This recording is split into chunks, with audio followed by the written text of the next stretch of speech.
Jumping the line, rock your body on time. Okay, I believe you. Hey guys, it's Wahima, but just call me Wah. Melanated! Welcome to another episode of my recap of Love After Lockup. This is season 2, episode 21, girl. Remember that time that I was doing a live about 90 Day Fiance and I just started talking about Tracy and Clint because I really wanted to talk about Tracy and Clint. Welcome, you guys. Go ahead and give this video a thumbs up. Don't forget to check out my merch down below. And let's jump right into this episode. So, again, you guys, I won't be looking over to the side at the comment section. So please feel free if you want me to see your comment to do a super chat so that it can pop out to me. Otherwise, I will see you at the end of this episode in the comment section and we will talk. All right. Thank you. First, let's talk about Tracy and Clint. Okay, so where we left off with Tracy and Clint is Tracy is pissed at Clint because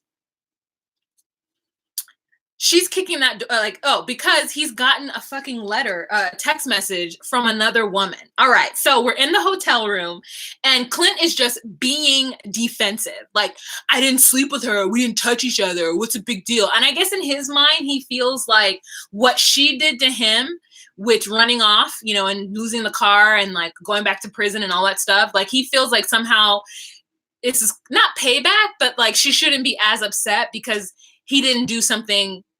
He didn't actually cheat. He just entertained the idea and said some negative things about her. Apparently, he told this girl that Tracy's no longer his goddess. And this girl was like, I'll be your goddess. And it was just a lot of hurtful things for Tracy to read. And when she confronted him with it, he didn't want to be upfront with her.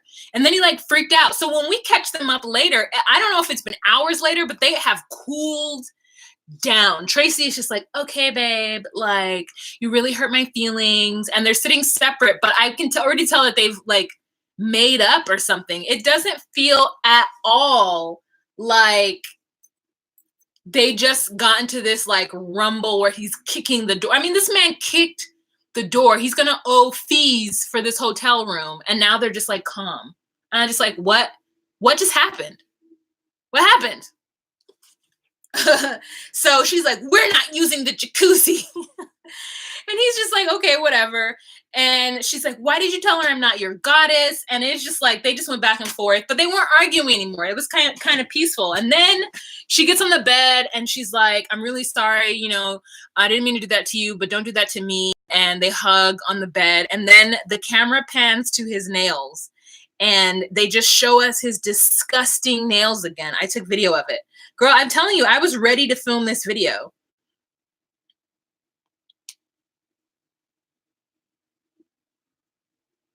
Oh, I don't have my Wi-Fi on. Oh, wait, what's going on? Anyways, this is them in the bed. My phone is taking forever. And they pan a thing where they show his nails again, and it is so gross. Look at those disgusting nails. Look at them. Look at them. It is so gross. Why would you want that anywhere near your vagina or your body? Took another picture of it because that's how gross they are. Blah, touching my skin. Gross. So anyways, that's what happens. That's the big story. His gross nails. That's what comes out of that. She says, I know in the past what I did was horrible, but I'm not used to this Clint who doesn't want me as his goddess, doesn't want me to, be with him. And he's like, we didn't touch body parts. And then the next morning, the camera has to show the empty bottle with the shot glass folded over and falling and spilling out. He wakes up. I mean, just Clint wakes up, doesn't brush his teeth, puts on yesterday's jeans straight up off the floor in his shirt that he slept in, which says, I'm not complaining, I'm just explaining or something. And he's like, I'm going to go find out where Tracy is. And he leaves. And I'm just so disgusted. In his sleep shirt, just wakes up, doesn't brush his teeth before he puts on yesterday's pants, put on the sleep. So anyways, Tracy is at the Tracy is at the pool and it's all set up, but she's just like, okay, babe, like, I want to like do something fun while we're here. So she hatches this idea to renew their vows. I don't know how long they've been married at this point, but she's excited about it. And she would like to tell Alice because she doesn't want there to be any secrets with Alice. And so Clint doesn't want her to tell Alice because remember, this whole coming to Vegas was on the down low to begin with. And so she's like, babe, can we please just tell Alice? Please, please, please, please, please, let's tell Alice. And so he agrees. And so she takes his phone and they FaceTime Alice. And she's like, hey, girl. Hey, Alice, I've got some news. And Alice is like, no, babies. No. No. And she's like, oh, no, it's not that. Alice is like, okay, you can tell me anything else. Okay, great. Oh, you just want to renew your vows? Oh, okay, great. I hope it doesn't happen like the next time. Bye. You know, like she's like, as long as it wasn't babies, you can do whatever you want. And I'm just like, oh, she doesn't even care that they're getting their vows renewed. She's just like, have fun. No babies. Is she on birth control?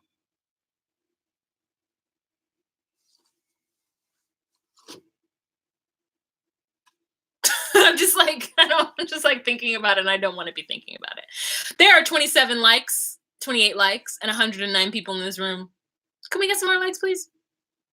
If you guys haven't liked this video, can you do so? Thanks. It helps other people who are searching around on these live streets find me. Okay. So what else happens with them? He finally deletes Stephanie's number, which he should have done a long time ago. And they're going to have another nice wedding with no bad outcome. I guess he's going to buy her another dress. I feel like she doesn't deserve a dress, especially with the dress she chose the last time. She has no style. And I hope this wedding is better than the last. That is what I do hope. All right, so the next couple that we're going to talk about is the throuple. Meghan, not Markle, Sarah, and Michael. So in this episode, we get to talk to Sarah. And Sarah is talking about how she had postpartum depression. I think at this time, the baby looks like she's about 3 months. So this is like a couple months after she's had the baby. And she says that she's been really feeling really sad and really down because she has to do this on her own. And sometimes when women make these decisions to stay with men who ain't shit, and then they're like sad and crying about the outcome, I have a hard time feeling sympathy for them because having a second child was a choice. It was a choice to start a family. Because even if she didn't know about Not Markle, the fact is that she didn't even give her husband a year to get out of prison, to get off parole, to get a steady job before she made the choice as a grown mother, as she likes to refer to herself, and a grown wife. She made the choice to have another baby before they should have. I could see if she had given him a year, 2 years. I would have given him 2 years. No, you need to get your shit together for 2 years before we think about having another baby. But she made a choice. And now she's sad with her choice and she's crying on TV. And there are a lot of women out there who do this. Your friend was telling you, your mama was telling you, your grandpappy and pa, grandmammy and pa was telling you not to be with this person. Everybody was telling you to not be with this person. And you still made the decision, which is fine. It's your choice. You already had his baby. You got married to him. It's your choice. But she says that she never expected to divorce Michael. And I think to myself, what fucking world were you living in that you never you thought you were going to grow old with him? That is so interesting because I see somebody like Michael and I understand being in love with him, but being able to picture your future as two old people together is something that I wouldn't be able to do until he had a steady job and we had a house and a car and all that whole American situation, right?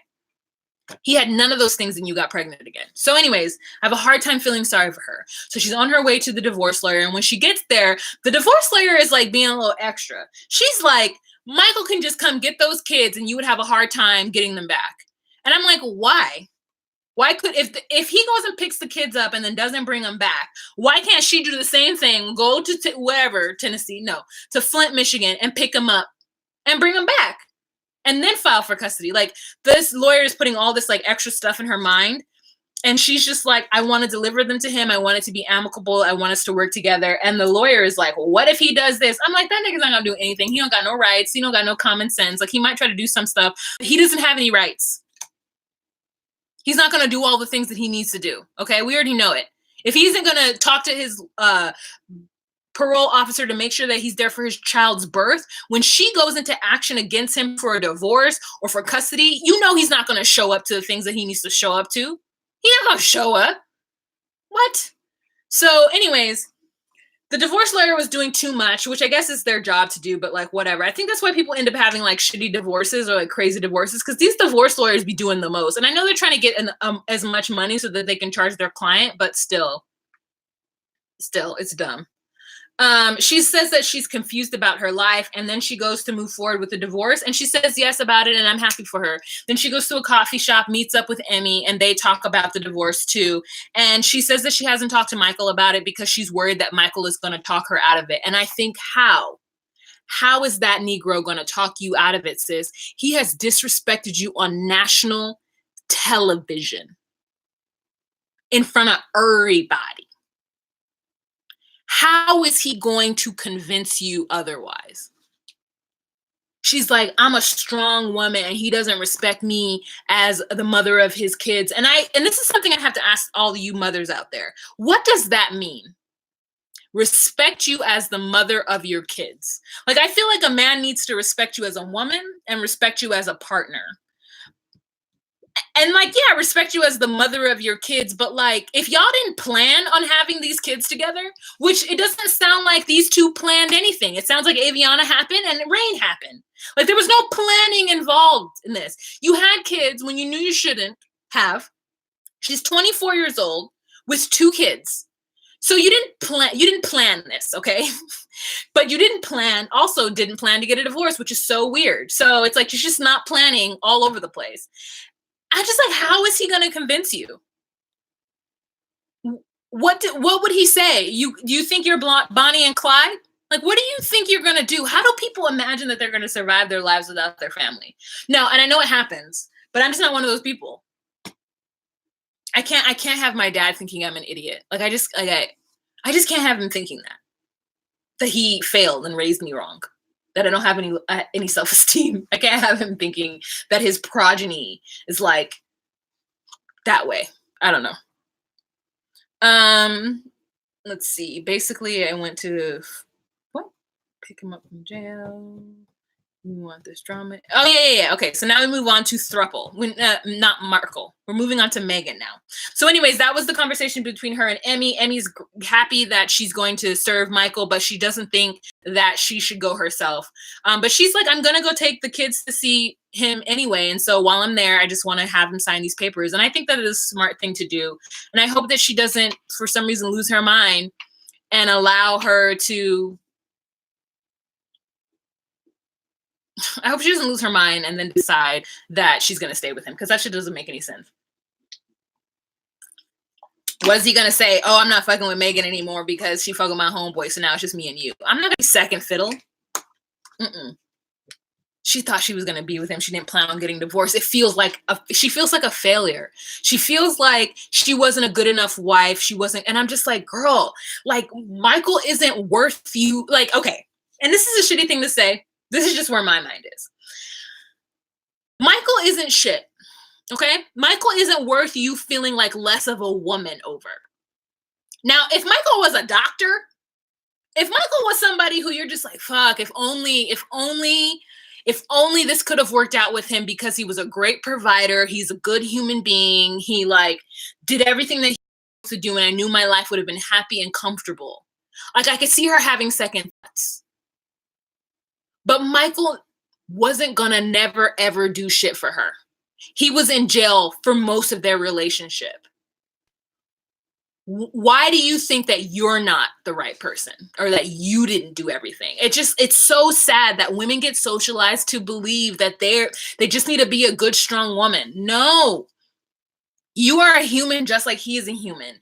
And men aren't allowed to fuck up more, and women take the blame for it. Because when women fuck up in relationships, nobody blames the man. Nobody says you weren't a man enough for her. Everyone says that she's a slut and she went out and did whatever.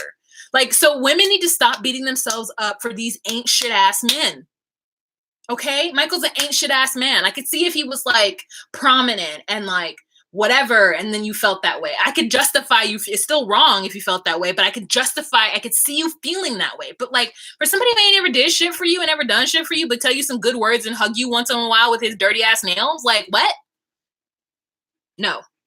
So next scene we go to is Meghan, not Markle, and her dad, and he's chopping up these bell peppers, girl, and I want to know what those shish kebabs taste like, because I'm hungry. That kitchen was clean. It was a different house. Okay, I don't know if they got an Airbnb this time, or they moved, girl, I don't know what happened, but Meghan went home to see her dad. Where her mom is, who knows, but I'm really glad that her dad is in this story, okay?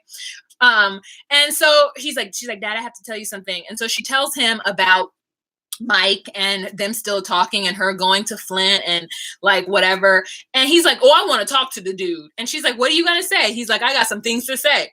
So he FaceTimes Michael, and Michael, who has never spoken to a daddy in his life, he's not spoken to his daddy. He's never spoken to another woman's daddy. He ain't spoken to Sarah's father. He does not know how to speak to another grown ass man. Okay.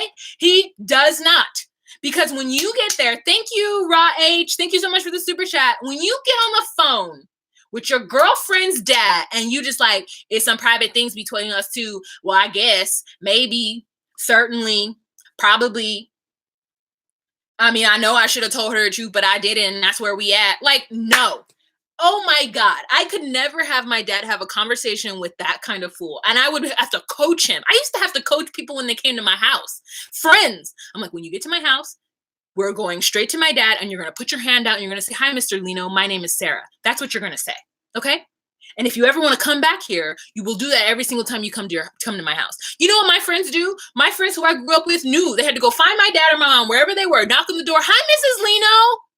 Hi. Oh, yeah, your eyebrows look nice. Great. Mr. Lino, I like your shoes. Oh, okay. Yes, that's what I do. All of my friends' parents love me. So if you're talking to a significant other, regardless of the fact if you don't like them, you have got to have a conversation with them. They can be petty to you all you want, all they want. But you have got to have that conversation. So daddy just hung up on him. Was like, okay, bye, whatever. And that nigga, like, no. You can do so much better than that. And Meghan's just like rolling her eyes. I'm like, Meghan, you are too grown for this. Meghan, like 29, 30 years old. Could you imagine? Who can imagine this? Not me. Not with my black daddy. Not with that man sitting downstairs watering his grass right now. God, my dad would side eye and then get on the phone and call every single one of his 7 siblings and tell them about my deadbeat ass boyfriend. He'd be like, Mommy, Lines, Cindy, Ted, Ivan. Like, why am I to bring this man to my house? Oh my God. Like every single one of them. And then they would all call me or text me and be like, Wahima, who is this person? Like, oh, no. Absolutely not. Absolutely not. Anyways, dad sees right through Michael and was like, this fool can't have a conversation. I don't want you to be with this person. Like, no. And she's just like, but dad. And he's like, no, don't you have any self-esteem? Don't you have any woman's intuition? You know this nigga ain't shit. Like, what are you talking about? I'm gonna let you live your life. But you are wrong, daughter of mine. You are wrong. Gosh. I can't even believe that conversation was just so disappointing. You know, he likes to be on camera like, you know, I don't want to jeopardize the situation with my daughter or whatever. And I'm just like, then bring that same energy to your girlfriend's dad. Bring that same energy to your girlfriend's dad.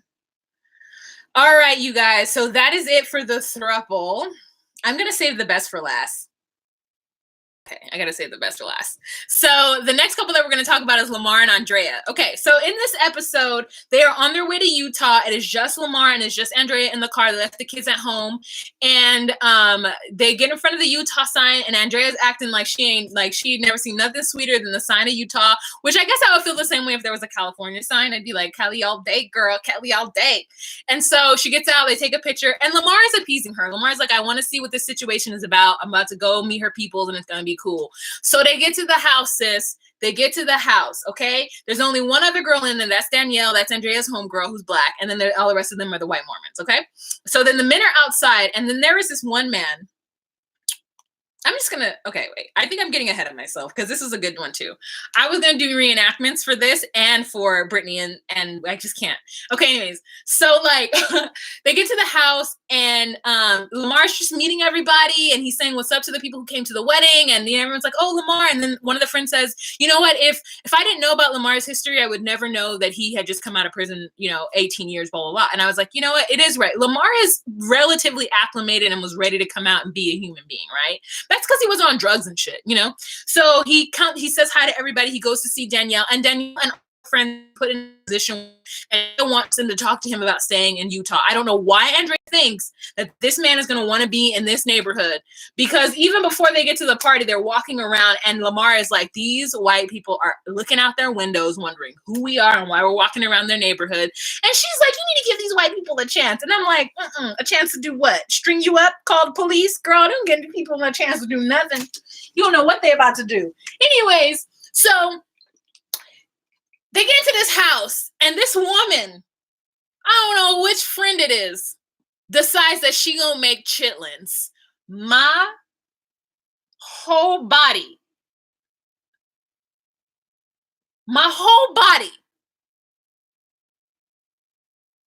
Okay, so Lamar walks up to the black homegirl, Danielle, and he's like, oh, when we about to eat, like, well, he see his sister, he's trying to connect, you know what I'm saying? So he tries to connect with Danielle, and Danielle's out on the porch in the back, and he's like, so when we about to eat? And she's like, I don't eat that. And he's like, what do you mean you don't eat that? What is it? And like, what they make? And she's like, chitlins? And Lamar's like, chitlins? No white people make no chitlins. And she's like, that's what they made. They made chitlins. I don't eat that. And I was just like, these racist ass, they trying so hard that they made chitlins. Okay, listen, only a certain Southern or certain whatever type of black person in the US of A eats chitlins. To me, it's slave food. And I get it that that's what we had to do, so we made it a cuisine. But not only do I not eat pork, but I sure as hell ain't eating nobody's chitlins. Where they find chitlins in Utah, what they tell the butcher, that we got black people coming over, so we better make some chitlins. Girl, that is so offensive. I am offended for Lamar and Danielle. And Danielle is over there like, and I'm just like, you can't eat everybody's cooking, first of all. And chitlins is a whole situation. You got to clean them. I hear they really smell. Like, so he's like, why did they make chitlins? Why didn't they make some fried chickens? I'm not eating no chitlins. They might as well. I'm just like, why didn't they make fried chicken? Why didn't they just make what they normally make? What? Potato salad with raisins? Like, why don't they just make that? Make what you know is good. Make me a casserole. I'll take a green bean casserole. Make me some Velveeta macaroni and cheese. I eat what you eat, but don't try to make something that my mama make. And my mama doesn't even like that. Like, that is so weird. Could you imagine his family trying to cook for them and then them making something that's kind of like racially weird to make? Girl. No, that shit was rude and racist. And they don't even know they're being racist. They have no idea. And that's what makes it even worse. I mean, I guess that's what makes it okay because they don't know they're being racist. But that shit was mad crazy. Chitlins, girl. Chitlins. So anyways, then he's like, nah, I'm not eating that. No one eats the chicken. I'm sure nobody eats that chitlins. So Andrea's excited and she's trying to get them to like get him to stay. So he goes out to have a conversation with this man who wanted to be a redhead, sis. And I guess he didn't know that it was going to turn out that way. But he looks like, let's see if it'll play. Look at this person. This is not, your eyes aren't deceiving you, okay? This is not the color of my screen. His beard is that red. So this is the scene where they're out fishing and they're like, has Lamar ever fished before? I'm just like, whatever. So they're out in the backyard fishing and Lamar is talking to them and they're saying that Tennyson is going to go to missionary work soon and that they want Lamar to get, comfortable and think about coming to Jesus Christ and the Latter-day Saints. He believes it's all like the same. And so he isn't going to like join any one of them. He believes that all people's beliefs are valid and like whatnot. So he has his own beliefs and that's where he's sticking. And then his confessional, he's like, hell no, I'm not going to be Mormon. This sounds like some Children of the Corn, weird. I'm not going to be Mormon. No. That's where Andrea. And I'm just like, exactly. I'm sure he doesn't even know the history of the Mormons and Black people. So like, I do like that they are playing Lamar's music in the beginning of his segment. I think it's so West Coast. I love it. So anyways, there's that. It was crazy, but he was like really standing his ground. He's like, hell no, I ain't gonna be no Mormon. Hell no. And I was like, thank you. Mormonism isn't for Black people, okay? And it even bothers me that Tennyson is going on missionary work because I feel like, I don't know, missionary work is very... I don't like it when people go to countries where their culture isn't Judeo-Christianity and they take away those people's heritage. I think colonization and missionary work has destroyed a lot of original cultures and like beliefs, and I just think it's not the best. Not because I think that anything's wrong with Christianity per se, but I think that people need to retain their cultural background. And I think that a lot of times, especially in the earlier Crusades, Christianity stomped out a lot of early religions and stuff. And I think that it just sucks. Like, I don't know, it's culture. Like the deities in Nigeria that we don't know about, that don't get talked about because Christianity came in and pushed it out. Like, I just think that there are a lot of people who lost cultures and lost like ways of being and things because they jumped into like a Christian. And it's all religions that spread the word. Like anything that like spreads their word, which I know it's a part of religion and that's what you do. And you want more followers and that's how you become powerful in your religion is by having more followers. And I don't know, when I just know that there's like missionaries going to Uganda and missionaries going to Samoa, I just think, what about the culture that's indigenous to those people? Do they lose that? Do they forget about their old gods and like because their old gods and old religious breed into their culture. And sometimes it can be detrimental to women. I think sometimes when you have a culture that is more open to women and birthing and like women being the center of attention, and then Christianity tends to turn you away from that. But anyways, that's just me and my thoughts. I think it's okay I think the Jehovah's Witnesses who are doing it here in the US, knocking door to door, that's fine because we already understand Christianity. It's just another sect of it. But I think going to a place where there's no Christianity and then trying to like give it to those people and with the tidings of like other things, because it's not just Christians. Like usually the religion will bring along a school, right? So it's not like it's just like, oh, we're giving you the word. It's also we're giving you some kind of benefit for going with this. So we're giving you a school. We're donating to this town. And it becomes like, oh, well, the Christians are really nice. They gave to the town. They brought fresh water. They were here for this. So now we're going to join this religion. And I just think that's kind of like, I don't know, weird. But I know it needs to happen. And I know it's just not Christianity. I just feel like I want people to retain their culture. Okay, I lost my notes. Scott. So let's talk about Scott and Lizzie. So Lizzie, old punk ass Lizzie, gonna come out of Scott's back room in just a towel like she owns the place and immediately start talking about his tacky ass furniture. Then Charlene walks in the house where she lives and sees Lizzie there and she's like, oh, you're here. And Lizzie's like, yeah. And Charlene is just like, okay, so what's the deal, sis? And Lizzie's like, what is your deal? Like, why do you come here? Scott doesn't need you here. And Charlene is like, I'm here to help Scott out. And she's like, well, that's not what he said. Scott! And she yells for him, and Scott comes from wherever he is and tries to backpedal out. Because remember, Scott was talking shit about Charlene. Scott was saying that Charlene was there because he needed to help her out, which I called it out. And I said I didn't believe that for 1 second. I believe that Charlene was there to help Scott out because he ain't had no money to pay his mortgage. And that's exactly what Charlene says. She's like, I'm here to help him. Well, that's not what Scott said. And then I was just like, oh, I didn't say that. And she's like, yes, you did, you liar. And I'm like, If you really loved Scott, you wouldn't put him on blast like that in front of his best friend trying to call him out. Okay, Charlene is the one who's going to be here after you're gone. She's like, I'm with Scott. We're together. I'm just like, since when, bitch? And then she's like, I'm so mad that he didn't tell me about you. And then Charlene's like, well, I don't understand, like, why. I thought you guys were broken up, you know. And she's like, well, we're not. We're back together now. Yeah. And then,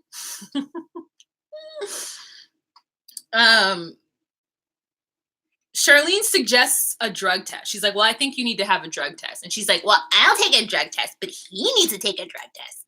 And I'm just like, oh God. Charlene is just like, I don't understand. She's outside, like, in her nurse's uniform. She's doing her little confessional. And she's just like, I don't understand why she's upset that I live here. They're not together. You know, I'm his friend. I've known him for 15 years. Like, I don't get what's going on. And she's just like, whatever. And she, like, walks away. And meanwhile, Lizzie is still, like, in a robe, like, a towel in the front parlor, if you will. It looks like a parlor to me.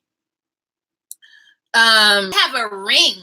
She busts out this ring. She's not like, she's like, I have a ring. She's like,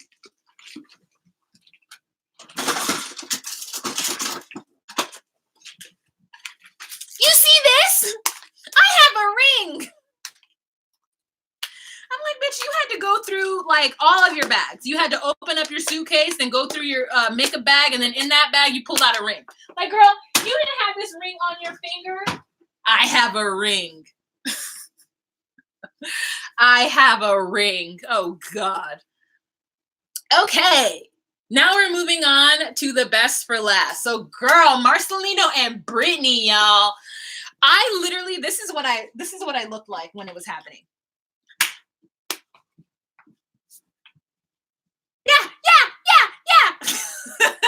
Get him! Fuck him up! Fuck him up! Oh, my God! Like, it was literally like a sports game for me. I was yelling like I was at, like, a boxing match or, like, a baseball game. Girl, it was so good. Okay, so let me tell you what happened.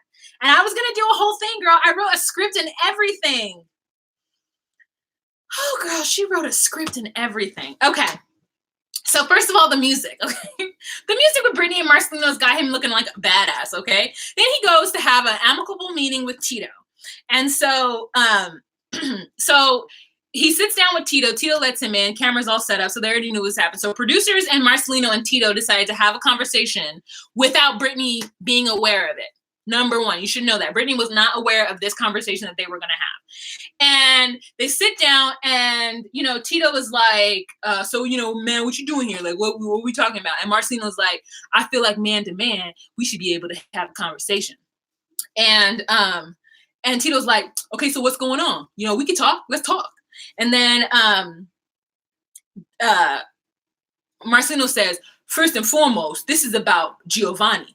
And Tito's like, yeah, they're about Giovanni. We all love Giovanni. And then Marcelino's like, okay, so, you know, what's your situation? Why you haven't been around? And Tito's like, what do you mean, why haven't I been around? He's like, I mean, is there an issue with him? And Marcelino was like, I've had him for a year now. And he was like, well, you haven't had Giovanni for a year now, so why you stressing? Why you stressing on custody with Brittany and stuff? You know, you want to discuss what we can talk about, but basically it's our kid, and I don't see her coming behind you. I just see you. So I don't know what you're trying to say or do. Yeah, let's talk about custody. So they talk about custody, girl. And then I don't know why Marcelino wants 100% custody. It doesn't matter that Giovanni has been with them for a year. Okay, first of all, Tito's in denial of that. It doesn't matter that Giovanni has been there for a year. It doesn't matter that Tito only takes him whatever. He's not going to give up 100% of his rights to his child. That doesn't make any sense. Even somebody, he obviously isn't in a place where he wants to be running around with a 2-year-old because Tito looks old AF. In his first episode, he looked like he was a sporty 40-year-old. And in this episode, he looked like a not sporty 46-year-old. And I don't know what the difference is with them 4 years, but he looked like he was on it in the beginning, and then now he looks like rather sad in his like khaki pants and stupid polo shirt. He did not look like he was about to be running around behind a 2-year-old. And we all know Giovanni got energy. So I don't know if he broke up with Brittany, with what was her name? Brandy. I don't know if he broke up with Brandy. I don't know what the situation was. But Tito, from what I heard, hasn't really had that much. He's never given up his rights to his son because he doesn't want to give up his rights. But I think the son was living in Alaska with her parents, right? So Tito has never really had Giovanni full time. So for him to jump to 100% custody is Marcelino acting the fuck up, coming into this grown-ass man's house and demanding full custody of the kid when the baby mama only been out of prison for about a year. Okay? And Brittany didn't do everything that she, he's only seen a terrible side of Brittany. He's not going to give up his rights. Marcelino was wrong for that. And it was dumb. And the producers are dumb and complicit for allowing this conversation to happen. And then Tito was telling, Brittany didn't tell you the truth. She didn't come to the courts. It's not like I fought for Giovanni. I was given Giovanni because I'm his natural father. But I'm not going to give up my rights. And then that makes Tito very upset. He feels very disrespected. And so Tito did something stupid, which is to get up and try to fight Marcelino. And then Marcelino did something equally stupid, which was rise to the bait. And I think it's because Marcelino tries to be like this man or whatever. And he really did mess up. He honestly, truly did mess up. And he knows he did. But he sure did fuck Tito up, though. Tito really thought he was going to come through. I'm going to give you the blow by blow. Okay. So Tito's like, you haven't had him for a mother effing year. Marcelino's like, what's March to March? Tito pops up and says, what's up? And then Marcelino says, no, you speaking to a grown man. And then Tito's again like, well, what's up? So then Marcelino takes off his glasses, girl, and we know it's about to be on. Tito takes a swing, misses, Marcelino lands a hit. Producer tries to jump in and break it up. Tito then pushes the producer out of the way. Marcelino then lands another hit, and the producer's like, guys, stop it. Tito goes in again and bows his head to try to do like a body grab, which gives Marcelino an in, and then Marcelino pushes him back on the couch and then on the floor. Marcelino is on top of him, holding him down, and the producer ends up on top of Tito too, trying to pull Marcelino off, and Marcelino's like, you good? You gonna calm down? What? Marine training kicked in, son? You good? And then Tito's like, get off me, y'all get off me. So they both had to get off him. He's like, get out of here, get out of my house. And I'm like, y'all just like completely came into this man's house and stepped on his face. Okay. Okay. I didn't expect Marcelino to win, girl. I watched that fight 3 times. It was glorious.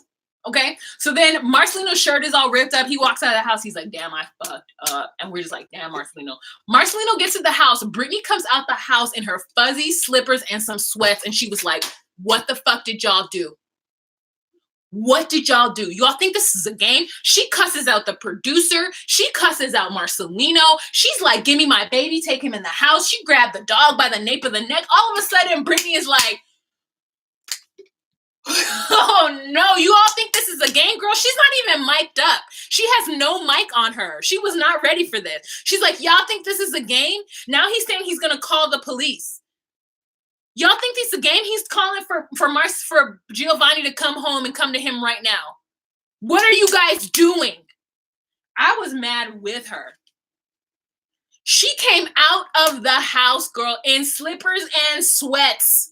And was like, y'all think this is a game. Because the producers were wrong for allowing him to do that. And they know they were wrong because they didn't tell her. It was one thing if she was given permission, she told about it so that she can stop. Because she still hadn't done her plan, which was to ask for 50%. You can't ask this man to give up custody of his child when he hasn't done anything to the child. Okay? It doesn't make any sense. Now he's going to call the police on her, get her whole shit fucked up because Marcelino went over there and attacked him in his own house. I mean, it is on camera that he started it, but it still doesn't matter. It still does not matter. Oh my God. That was a really good episode, you guys. And this is the second to last episode of Love After Lockup, and we're getting all new couples. But what's going to happen with Tracy and Clint? All right, you guys. Let me get close to see what you guys are talking about. Oh, we're at 39 minutes. So for those of you guys who are not watching this live, this is the time for you guys to exit the building. I'm going to be talking to those who are in the room right now, and then I got to get ready to go to work. So remember to be you, be true, and find your place. Bye. All right, so I'm going to do another live tomorrow with HEA, the tell-all part 2. Got some questions. All right, what are you guys talking about? Never tell a parent to give up their child. Only if the parent is absolutely horrible. I agree with you, SSOO. Lynn J, thank you so much. Ooh, 300 people in this room, 126 likes. Can I get some likes? L says, but why didn't Marcelino ever think that Tito left her son with Brittany to give him more time to spend with her after he was locked up?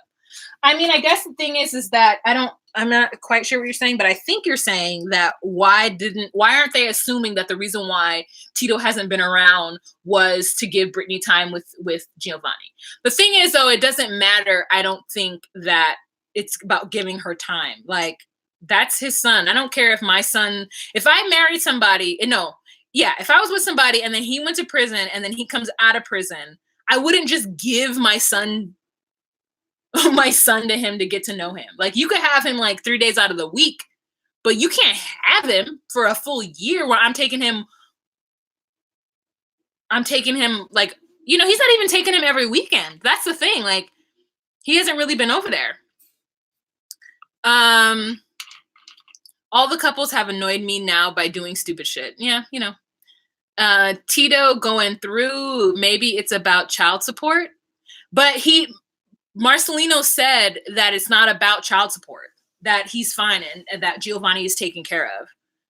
Like, I honestly think that child support is unnecessary unless you are not going to be able to take care of that child. Like, otherwise, if you can do it, then like, I don't know.